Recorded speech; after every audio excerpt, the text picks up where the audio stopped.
Bom dia, meus amados. A graça e a paz do Senhor. Eu sou o pastor Rômulo Pereira, da Igreja Batista Palavra da Graça, e hoje nós vamos estudar o Evangelho segundo João, capítulo 20, verso 20, que diz: Tendo dito isso, mostrou-lhes as mãos e o lado. Os discípulos alegraram-se quando viram o Senhor.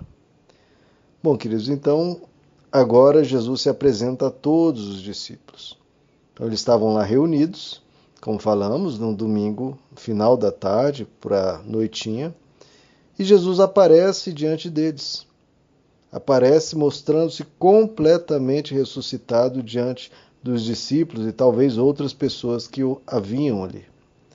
É por isso que o apóstolo João relata tudo isso que nós estamos lendo aqui nos evangelhos, como ele também relata isso na sua primeira carta. Lá em 1 João ele diz: o que era desde o princípio, o que ouvimos, o que vimos com os nossos olhos, o que contemplamos e as nossas mãos apalparam a respeito da palavra da vida. Então veja como o apóstolo João enfatiza isso, que eles não ouviram falar, ou eles tiveram experiências rápidas, né, assim, vendo ao longe. Não, ele fala: olha, eu testemunhei com os meus olhos. Nós pegamos nele, nós ouvimos, nós abraçamos, nós apalpamos, estávamos com ele completamente. Ou seja, ele diz: é inegável.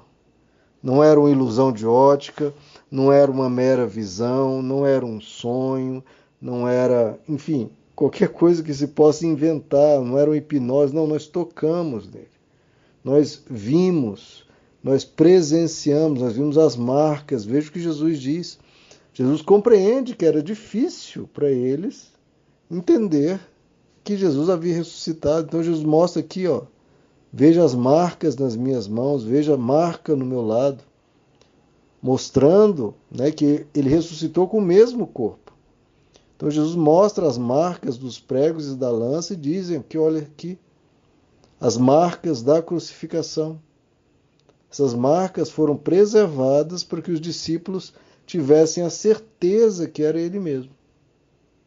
E veja que estamos aqui 3 dias depois da crucificação, né? A crucificação foi numa sexta, 3 dias contar sexta, sábado e domingo, mas em termos de horas, né, teria dado ali umas 48 horas desde a crucificação, um pouco mais. Então, veja, não tem medicina no mundo capaz de sarar um ser humano que levou uma lança perfurando o seu lado, indo até o coração, e com marcas de perda de sangue pelas mãos, pelos pulsos, né, e pelos pés. Então Jesus aparece completamente bem e sadio. Veja Jesus que Jesus não aparece todo estrupiado, todo arrasado, fraco, ferido, com dor, machucado, né?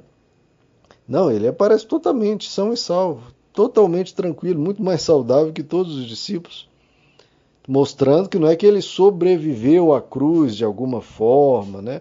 Uma coisa, alguém o tirou dali e cuidou dele, não. Ele apareceu totalmente bem, tranquilo, sem qualquer dor, sem qualquer problema. Então, veja a grandeza desse milagre. Lá em Lucas 24, na passagem paralela aqui do Evangelho de João, nos dá mais alguns detalhes. Diz que Jesus aparece para eles e diz: Paz seja convosco. Mas eles, espantados e atemorizados, pensavam que viam algum espírito. Em outras traduções, pensavam que viam um fantasma. Claro, veja que eles não são tolos. As pessoas acham que porque há 2000 anos eles devem ter sido enganados, né? Não, que eles não são tolos. Eles realmente pensaram: olha, deve ser um espírito. Nós estamos tendo, né, um trauma muito grande, nós sofremos muito, a gente tem muito desejo, né, de que nada disso tivesse acontecido, então talvez a gente está imaginando que ele está aqui, ou então Jesus voltou, mas voltou em espírito.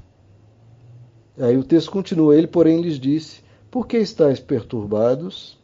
E por que surgem dúvidas em vossos corações?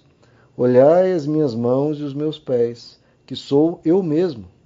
Apalpai-me e vede. Porque um espírito não tem carne nem ossos, como percebeis que eu tenho. E dizendo isso, mostrou-lhes as mãos e os pés. Isso é importante falar, queridos, porque logo no primeiro século o cristianismo enfrentou, né, os chamados de gnósticos, que criaram, né, uma seita dentro do cristianismo dizendo, não, Jesus ele não ressuscitou em carne, ele ressuscitou só em espírito. Ele aparecia, ele andava só em espírito. Então está aqui o texto de Lucas escrito para combater isso. E para combater também ateus e céticos que dizem, não, os discípulos devem ter tido uma ilusão, né? Por tanta vontade de ver Jesus, eles imaginaram, né? Eles sonharam com isso. Mas Jesus diz, olha, olhai as minhas mãos e os meus pés, sou eu mesmo, apalpai-me e vede. Porque um espírito não tem carne nem ossos, como percebeis que eu tenho. E Jesus continua, não acreditando eles ainda.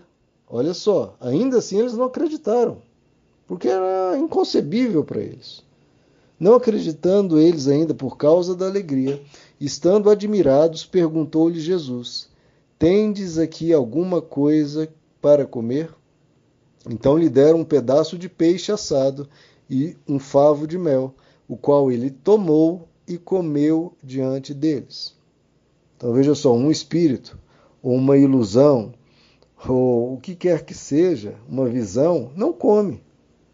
Os elementos dados a ele sumiram, porque ele se alimentou deles e ele comeu.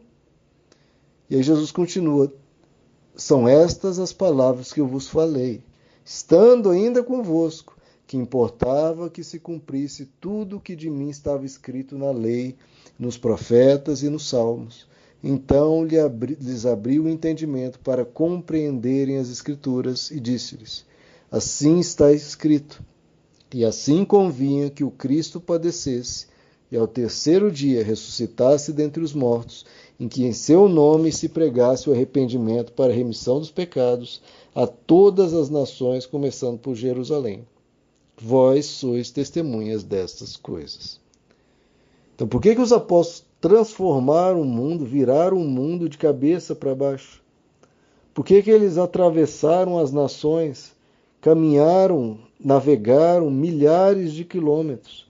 Foram a nações extremamente distantes, como Tomé, que chegou aí à Índia, atravessando todo tipo de intempérie, todo tipo de sofrimento, sendo mortos, perseguidos, sob duríssimo sofrimento. Porque eles não estavam nem aí para isso, queridos. Eles realmente não estavam nem aí para isso. Porque eles viram que a morte havia sido vencida.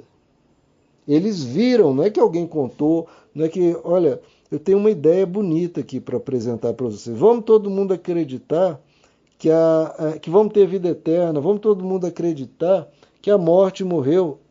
Não, não era questão de uma ideia, eles viram.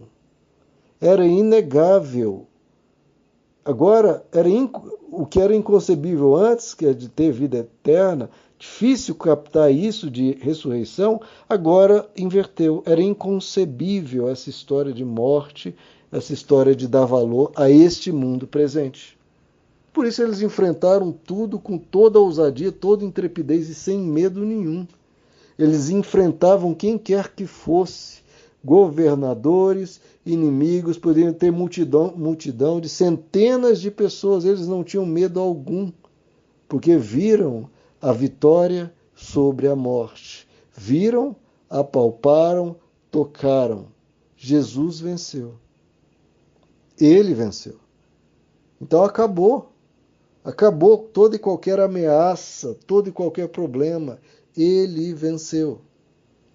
Então, mesmo que a nossa vida tiver perseguição e morte, e daí? Vamos para a glória, vamos para junto do Pai. Essa vitória já foi conquistada, então nós já somos vencedores. Mesmo que um caminhão passe por cima de mim e dê ré e passe de novo, eu estarei com o Pai. E com essa vitória total dada a eles, eles enfrentaram tudo e a todos com essa determinação de quem não tem medo de absolutamente nada. Então veja, queridos, que isso não é baseado. Veja, o cristianismo não é baseado numa filosofia, numa ideia bonita, ou numa visão, ou na percepção de alguém, na sabedoria de alguém. Não, é baseado, como o apóstolo Paulo diz, na ressurreição de Cristo. Se Cristo não ressuscitou, a nossa fé acabou. Agora, como ele ressuscitou, é uma fé viva e capaz de nos dar poder para enfrentar o que quer que seja. Porque nós vencemos o principal inimigo, que é a morte, vencemos o principal inimigo, que é o diabo, e vencemos o principal inimigo, que é o pecado. Está tudo derrotado. Na cruz foi tudo derrotado e comprovadamente derrotado, porque Jesus apareceu e mostrou-se a eles totalmente ressuscitado. Que essa certeza, que essa alegria, que essa celebração, que essa vitória possa fazer parte do fundamento da sua vida. Você possa encarar a vida sob essa perspectiva, sob a perspectiva da eternidade. Isso minimiza, diminui os seus problemas e aumenta, maximiza a alegria, a gratidão, a paz, a tranquilidade. Porque ocorra o que ocorrer aqui, se suceda o que quiser neste mundo, ainda assim a vitória já foi conquistada na cruz e essa vitória está só te aguardando mais algum tempo e você a terá. Meus amados, que Deus os abençoe. A graça e a paz do Senhor.